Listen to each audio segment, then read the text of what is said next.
Hey guys, little bit different content for today. Instead of talking about the Kona, I'm going to be talking about a different form of electric mobility that I've had for the last year, which is a folding electric bike. I've got the ADO A20 Plus. I've had it for just under a year now, and in yesterday's commute it clocked over 1,000 miles, so it's had loads of use over the last year, 3 days a week on a commute. To maximise the most of the Kona, it's best that I use it for a couple of days a week, and then when my wife goes to her office, which is further away, she uses it. So I don't have access to the electric car for the 3 days a week, and instead of using the petrol, I try to use a bike, but I always sort of wuss out about November time, and so I was looking at ways that I could try and keep going throughout the winter. For 1 year I commuted on a Xiaomi M365 electric scooter, which I do enjoy, but the law is still not been changed, and I was worried about getting points and a fine, so I decided I'll try an e-bike instead. Now, I wanted one that mimicked as much of the benefits of the e-scooter as possible. I'm using it because I'm lazy. I'm not using it to try and get exercise, really. I just want to be able to get to work using electric transportation. So I bought the international version of the A20, which has got a throttle which you can turn on or off. It can be unlocked to go up to around 22 miles an hour, but I've kept it at the restricted 15.5 miles an hour. And to be honest, I barely use the throttle. I thought I'd use the throttle a lot more than I actually did. When it comes to the winter, where I started to sort of think, oh, am I going to carry on using the bike or not?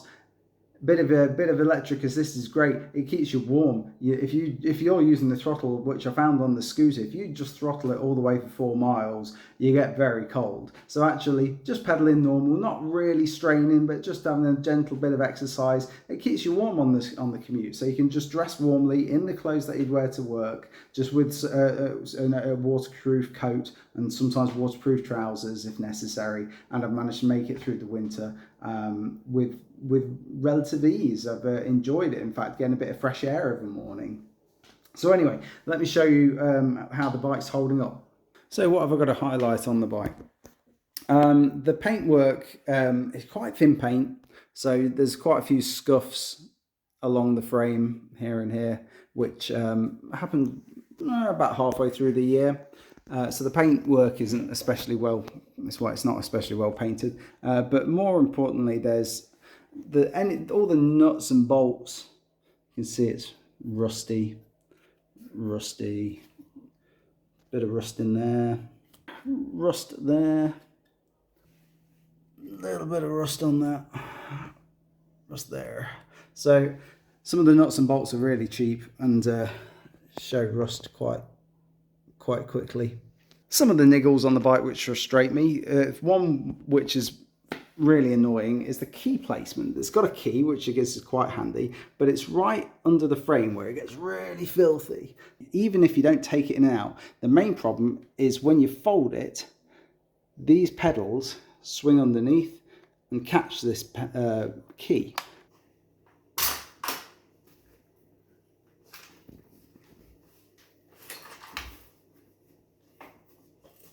And if I take this key out,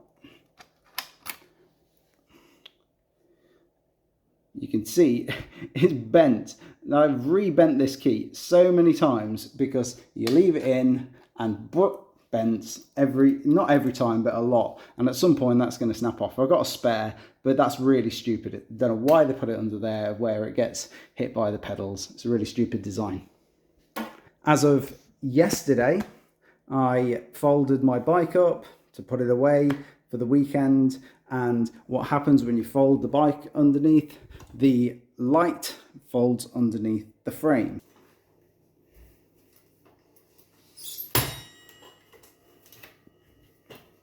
And if you don't fold it at a certain angle, it can brush up against these wires. Now, over the last year, it's not been a problem, but would you believe it, just as I'm about to film this 1,000 miles, it snaps off. Now, I've actually tried to glue it, but it's obviously not holding it. So I'm probably going to either look at a replacement or try some more sturdy glue. That usually tilts up and down, but yeah, that snapped off. And because it's wired, you can't really ride the bike right now. But yeah, I'm sure I'll be able to fix that relatively easy, but it is, again, another design flaw that it should be mounted a little bit lower, or the frame should be slightly higher so that that doesn't catch with the frame when you fold it. But the main problem I've had with it is punctures. I've had so many punctures on the rear tyre. I think it's about 7 punctures over the year. Now, about 3 or 4 of them were in quick succession on the rear tyre. So I actually swapped out the original tyre, which is still on the front, with a replacement tyre. Now, my thought is that these tyres are quite cheap and there doesn't seem to be much protection on the inside of the tyre, and the new one that I've got is much more robust. It's sort of much firmer, not as flexible when you've got the tyre off. I've not had a single puncture on that new tyre, and I've had another 2 on the front tyre. So I think I'll probably replace that tyre as well. It's quite cheap to replace the tyre on it, mainly because it looks a bit annoying that you got one that looks different to the front.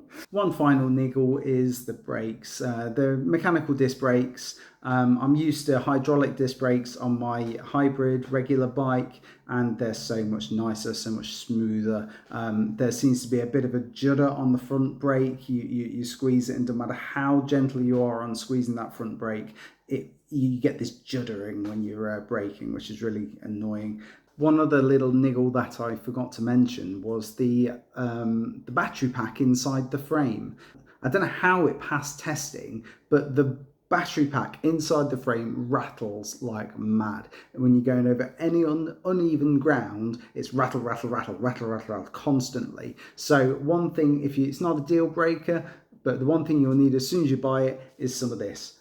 Just foam strip for window draft exclusion, just something there either side of the battery pack, just stops it rattling in the frame. It should have been designed with it. It's got a little bit, but it needs lots more of it, loads more than it came without the factory, because it's just too rattly. Now it doesn't rattle at all, just with the inclusion of a little bit of draft tape.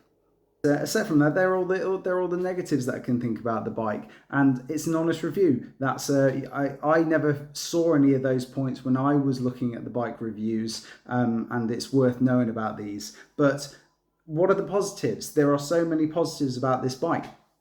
The main one is the price. It's unbelievably good value for money. £730, I think I've seen it for. I think I paid just over £700 for it.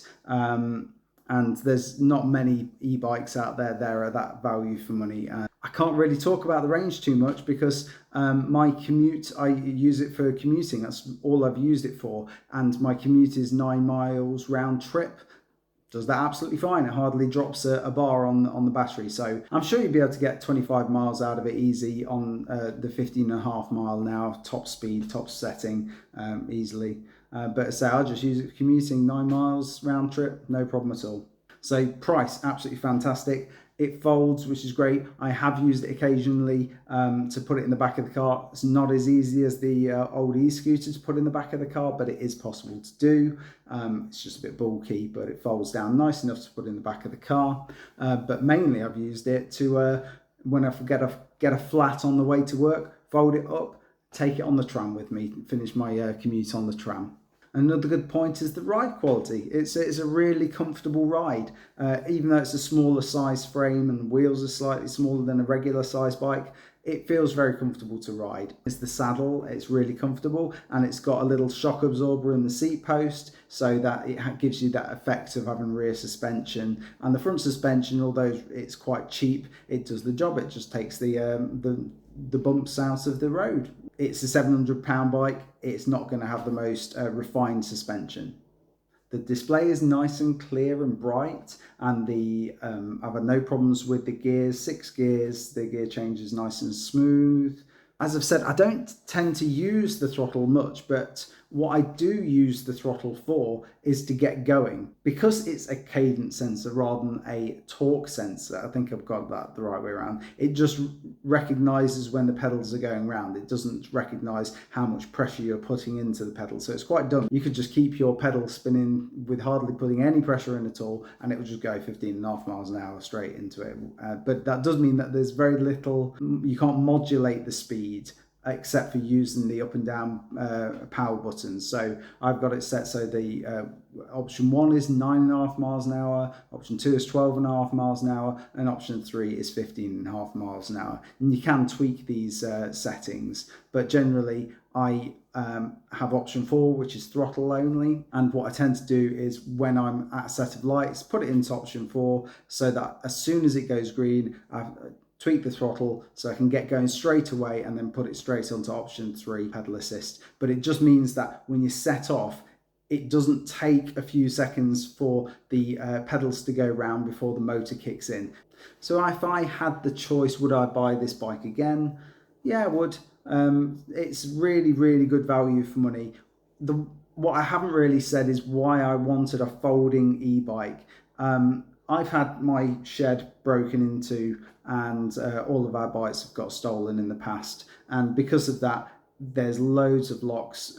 If you count them all up, I've got to get through 5 locks to get into the shed and the back door and get going in the morning. And it's such a faff over the grass to get to the shed. It's such a faff. The benefit of this e-scooter was the fact that it could stay in the house, unfold it, and out the door you go. And where I put the e-bike is in exactly the same place. It folds up, pops at the top of the cellar stairs out the way, and it's always in the house ready to go at a moment's notice. And so it's no extra hassle. I can be out of the door as quick as if I'm in a car, which is exactly what I needed. And there aren't many folding e-bikes out there for that price point. There's the ADO A20 Air now on the market, and I think that looks like it folds down slightly smaller and it's definitely lighter. But to be honest, I don't really need either of those features, and the Air doesn't have the shock in the seat post and doesn't have the front suspension either. So, and I think the wheels are slightly smaller too, which I'm not sure how that would be for the handling. So generally, I don't think I'd spend the extra money for the A20 Air over the A20 Plus. So that's it. I hope that's been of use to some of you. And if you've got any other questions about the bike, I'll feel free to leave a comment and I'll answer them for you. Back to more EV related content in the future.